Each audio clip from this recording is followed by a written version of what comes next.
மின்னலை பிடித்து மேகத்தில் துடைத்து பெண் என்று படைத்து வீதியில் விட்டு விட்டான்.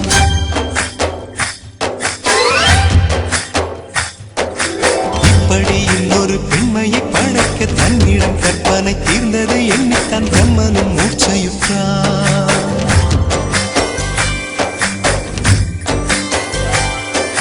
மின்னலை பிடித்து மேகத்தில் துடைத்து பெண் என்று படைத்து வீதியில் விட்டு விட்டார். இப்படி இன்னொரு பெண்மையை படைக்க தன்னிடம் கற்பனை தீர்ந்ததை எண்ணித்தான் பிரம்மனும் மூர்ச்சையுற்றார். அவளின் ஆசைக்குள் நுழைந்த காற்று உயிரை தடவி திரும்பும் போது மோட்சம் அடைந்து ராகங்கள் ஆகின்றதே. மழையின் துளிகள் அவளை நனைத்து மார்பு கடந்து இறங்கும் பொழுது முக்தி அடைந்து முத்துக்கள் ஆகின்றதே. மின்னலை பிடித்து மேகத்தில் துடைத்து பெண் என்று படைத்து வீதியில் விட்டு விட்டார்.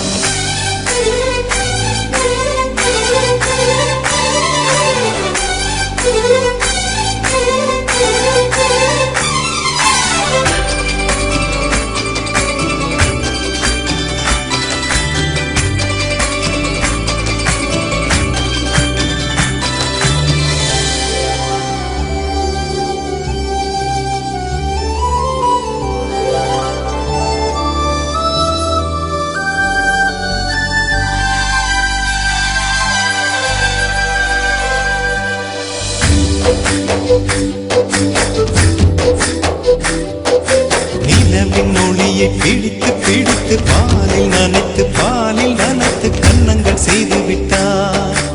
உலக மலர்கள் பறித்து இரண்டு பந்துகள் அமைத்து பெண்ணை சமைத்து விட்டார். அழகு என்பது ஆண்பாலா பெண்பாலா என்பதில் எனக்கு சந்தேகம் தீர்ந்தது. அழகு என்பது நிச்சயம் பெண்பாலடா.